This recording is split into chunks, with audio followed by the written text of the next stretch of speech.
সাইয়েদনা আদম পৃথিবীতে আসলেন, এসে থাকতে শুরু করলেন। দিন গড়িয়ে রাত আসে, মাস গড়িয়ে বছর আসে, বছর যায় বছর আসে। ঠিক 940 বছর পর মালাকুল মাউত আদম আলাইহিস সালামের কাছে আসলেন। বললেন, আনা মালাকুল মাউত উকিলা বিকুম, আপনাদের জন্য আল্লাহ আমাকে বানিয়েছে রূহ কবজ করতে। ও আদম, আবুল বাশার, পৃথিবীর প্রথম মানব, প্রথম নবী, আপনার সময় শেষ, রেডি হন। কি হন? খেলা শুরু হবে, এখনই রূহ কবজ করে নিয়ে যাব। সাইয়েদনা আদম বলে, এখন আসছো কেন? আমার আরো 60 বছর বাকি আছে। মালাকুল মাউত বলে, না, আপনি রূহের জগতে আল্লাহর কাছে আপনার সন্তান দাউদকে কয় বছর দিয়েছিলেন? 60 বছরের জন্য 940 বছর আপনার জন্য লেখা। আমি এখন আপনার রূহ কবজ করতে চাই। সাইয়েদনা আদম বলে, আমি মানি না, আমি কাউকে দেই নাই। 60 বছর আমি দেই নাই, আমি আরো বাঁচবো, আমি আরো বাঁচবো, 60 বছর আমি বাঁচবো, আমি দেইটাই নাই। যাও। মালাকুল মাউত আল্লাহর যে বলে, আল্লাহ দেয় নাই বলে। আসলে ভুলে গেছে, আসলে আফাতুল ইলমি আন নিসিয়ান, মানুষ ভুলে যায়, মানুষ বড্ড ভুলে যায়। আমরা অনেক সময় খাইয়াও কই খাই নাই। অনেক কিছু আপনি দিছিলেন কিন্তু ভুলে যাই, গলার নিচ দিয়ে নামার পরে কই তুমি কিছু দাও নাই। শুনো না, নাসিয়া আদম ফানাসিয়া বানু, আদম আলাইহিস সালাম ভুলে গেছেন, তাই আমরাও ভুল করি, ঠিক কি না? এজন্য আমাদের নেতারাও বলে এটা দেব ওটা দেব, নির্বাচনের পর সব ভুলে যায়। শুনো না, ওই যে আদম আলাইহিস সালাম বলছে, আমরাও ভুলে যাই। আমাদের দোষ কি? ভুলে যায়, বেমালুম ভুলে যায়। আল্লাহ বললেন, মালাকুল মাউত আর জোরাজুরি করো না। 940 নয়, ঠিক 1000 বছর পরে আদমের কাছে যাবা। আমি আমার আদমের ভাগ্যে এই জিনিসটাই রেখে দিয়েছিলাম রে মালাকুল মাউত। আমি আগ থেকে এটাই রেখেছি, আমি জানতাম সে ভুলে যাবে। চিল্লায় এখন সুবহানাল্লাহ। তার মানে পৃথিবীর সবচাইতে লম্বা মানুষ, 60 হাত লম্বা, এত শক্তিশালী আদম আলাইহিস সালাম শ্রীলঙ্কাতে প্রথম নেমেছিলেন। এক লাফ দিলে আদম আলাইহিস চলে যেত। সুবহানাল্লাহ, কি লম্বা মানুষ। আদম আলাইহিস সালাম চলে গেলেন। উনার পরের নবী ইদ্রিস আলাইহিস সালাম, উনি মরে নাই। ইদ্রিস আলাইহিস সালাম মরছে, কে বলছে? উনিও মরেছেন। তবে উনার মৃত্যুর আজীব এক ঘটনা আছে, অনেক লম্বা কথা। এক ফেরেশতার সাথে উনার বন্ধুত্ব হয়েছিল। বলেছিলেন, আমি আকাশ দেখতে চাই, আল্লাহর কাছে অনুমতি চাই। আল্লাহ বলল, ঠিক আছে, ইদ্রিসকে আকাশে ঘুরাও। প্রথম আকাশে ঘুরলেন, দ্বিতীয় আকাশে ঘুরলেন, তৃতীয় আকাশে ঘুরলেন, চতুর্থ আকাশে ঘুরলেন। ইন দা মিন টাইম চতুর্থ আসমানে মালাকুল মাউত পৃথিবীর দিকে নেমে আসছিল। ওই ফেরেশতা বলে, মালাকুল মাউত আপনি কই যান? মালাকুল মাউত বলে, একটু আগে আল্লাহ ফরমান জারি করেছে, চতুর্থ আসমানে আমার নবী ইদ্রিসের রূহ কবজ করো। সুবহানাল্লাহ। আমি বললাম, আল্লাহ আপনার পাঠানো নবী সাইয়েদনা ইদ্রিস থাকে দুনিয়ায়, চতুর্থ আসমানে পামু কই? আল্লাহ কয়, কথা নাই, দৌড় দে। আমি দৌড় দিলাম, এসে দেখি ইদ্রিস আলাইহিস সালাম এখানে রেডি। সুবহানাল্লাহ। ওয়া রাফা'নাহু মাকানান আলিয়্যা। ইদ্রিস আলাইহিস সালামের রূহ কবজ দুনিয়ায় হয় নাই, চতুর্থ আকাশের মধ্যে হয়েছে। একটু চিৎকার করে পড়বেন সুবহানাল্লাহ। এরপরে সুলাইমান আলাইহিস সালাম, উনি তো মরে নাই, মরছে। উনি জিন চালাইতো, উনিও মরবে। শক্তিশালী একজন নবী ছিল। উনি মালাকুল মাউতকে বলেছিলেন, মালাকুল মাউত, আমার মৃত্যুর সুয়াইয়া, সামান্য কিছু আগে আমারে বইলো, আমার একটা কাজ আছে। মালাকুল মাউত মৃত্যুর কিছু সময় আগে এসে বলল, সুলাইমান, টাইম ইজ আপ, সময় শেষ, অল্প কিছু সময় বাকি, কি করবেন করেন।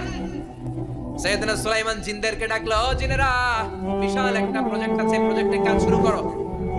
আর কিছু জিনকে বলল, চারদিকে গ্লাস ফিটিং করে একটা রুম বানাও। সাইয়েদনা সুলাইমান আলাইহিস সালাম গ্লাস ফিটিং করা রুমের ভেতরে ঢুকলেন। এই রুমে ঢোকার দরজা নাই, হাতে একটা লাঠি নিলেন। কি নিলেন? লাঠির মধ্যে ভর করে দাঁড়িয়ে রইলেন আর জিনদের দিকে তাকিয়ে রইলেন। জিনেরা এত বদমাশ ছিল, সাইয়েদনা সুলাইমান দাঁড়িয়ে না থাকলে কাজ করতো না। দাঁড়ায় না থাকলে আজও লোকজন কাজ করতে চায় না, ঠিক কিনা? মালিক দাঁড়ায় থাকলে ঠিকই কাজ হয়ে যায়। সুলাইমান আলাইহিস সালাম লাঠির মধ্যে ভর দিয়ে দাঁড়িয়ে রইলেন আর বললেন, কাজ করো। জিনেরাও কাজ শুরু করলো। ওদিকে মালাকুল মাউত এসে বলে, ও সুলাইমান, সময় তো শেষ। সুলাইমান বলে, সমস্যা নাই, রূহ কবজ করো। উনি লাঠির মধ্যে ভর দিয়ে দাঁড়িয়ে রইলেন। গ্লাস ফিটিং করা রুমের ভিতরে কোরআন সাক্ষী। মালাকুল মাউত ওইভাবে লাঠিতে ভর দেওয়া অবস্থায়, দাঁড়ানো অবস্থায় সাইয়েদনা সুলাইমান আলাইহিস সালামের রূহ কবজ করে নিলেন।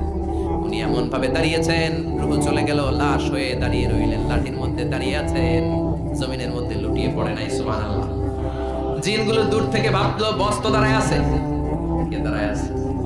জিনেরা মনে করছে বস দাঁড়ায় আছে, কাজ করতেই হবে। করতে করতে পুরো প্রজেক্টের কাজ শেষ। ইন দ্য মিন টাইম ঝিঝি পোকা, উই পোকা যে পোকা কাঠ খেয়ে ফেলে, এই কাঠ খাওয়ার পোকা সুলাইমান আলাইহিস সালাম লাঠির ভেতরে ঢুকে লাঠিও খেয়ে ফেলেছে। সাইয়েদনা সুলাইমান আলাইহিস সালাম তপাস করে জমিনে পড়েছে, আর জিনেরা কয় হায় হায় খালি খালি কাম করছে এতদিন।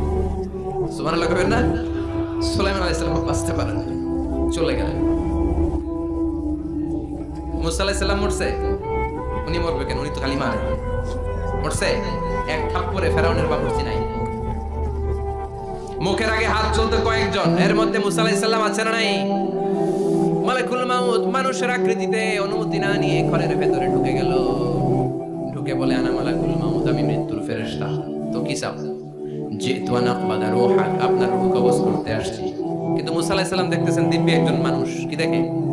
আবার সালাম দেয় নাই, অনুমতি নিয়ে ঢুকে নাই। ওমিয়া অনুমতি নিয়ে ঘরে ঢোকার দরকার আছে না নাই? মুসা আলাইহিস সালামের মেজাজ বড় গরম। উনি বললেন কি করবি? কয় আপনারে মারবো। কয় এদিকে আয়। মালাকুল মাউত মনে মনে ভাবে এতদিন সব মানুষগুলো আমারে দেখলে দিত দৌড়, আজকে মনে হয় আমারে দিতে হবে দৌড়। এক পা আগায় দুই পা পেছায় সাহস করে সামনে গেলেন। আবার মুসা আলাইহিস সালাম দিলেন এরকম থাপ্পড়, ফাসাক্কাহু ফাফাকু আইনা। বুখারীর বর্ণনা, এক থাপ্পড়ে চোখ নাই। ঠিকই মালাকুল মাউত দৌড়, এক দৌড়ে আল্লাহর কাছে। আল্লাহ বললেন রাখো, এটা মুসা আলাইহিস সালাম, তার মেজাজ বড় গরম, আমাকে কথা বলতে হবে। আল্লাহ বললেন মুসা, বুখারীর বর্ণনা, গরুর পিঠের উপর হাত রেখে দাও।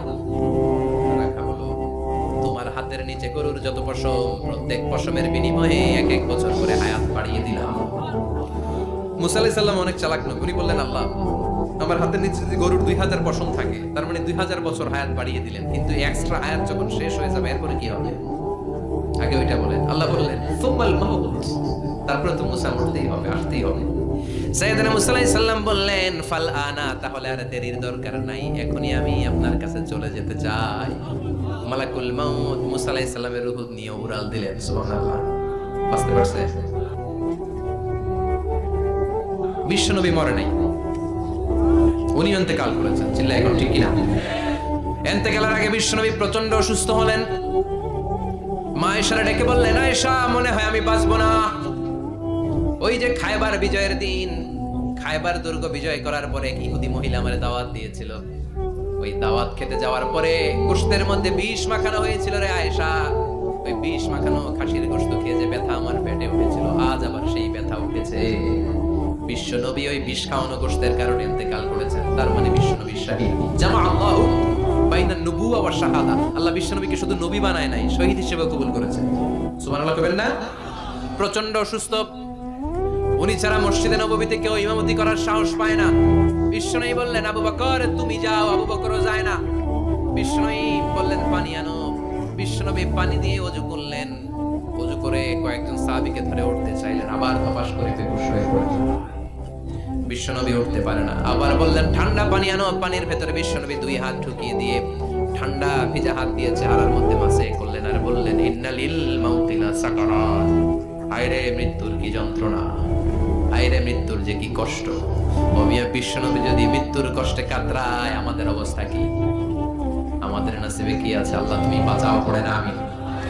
বিশ্বনবী কাঁদছেন, সাহাবারা একের পর এক দেখতে আসে, কান্নার রোল পড়ে গেল চারদিকে। বিশ্বনবীর কলিজার টুকরা নয়নের পুটুলি সাইয়্যিদাতুনা ফাতিমা বিশ্বনবীর কান্না সহ্য করতে পারে না। বিশ্বনবীকে ধরে ফাতিমা, সাইয়্যিদাতুনা ফাতিমা বিলাপ করা শুরু করে দিলেন, চিৎকার দিয়ে কান্নাকাটি শুরু করে দিলেন। বললেন ওয়া কুরবাবা, ওয়া কুরবাবা, হায় হায় আমার বাবার কি কষ্ট, আমার বাবার কি কষ্ট হচ্ছে। বিশ্বনবী বললেন ফাতিমা তুমি কেঁদো না, আমার কষ্ট আজকের পরে আর থাকবে না, আজকে তোর বাবার সব কষ্ট বন্ধ হয়ে যাবে। কি যেন কানে কানে বললেন, ফাতেমা আরো কেঁদে দিল। আবার কানে কানে কি যেন বললেন, ফাতেমা হেসে দিল। বিশ্বনবীর ইন্তেকালের অনেক পর মা আয়েশার কাছে ফাতেমা বললেন, আমি যখন প্রথমে কেঁদেছিলাম আব্বা বলেছিল আমি আর বাঁচব না রে ফাতেমা।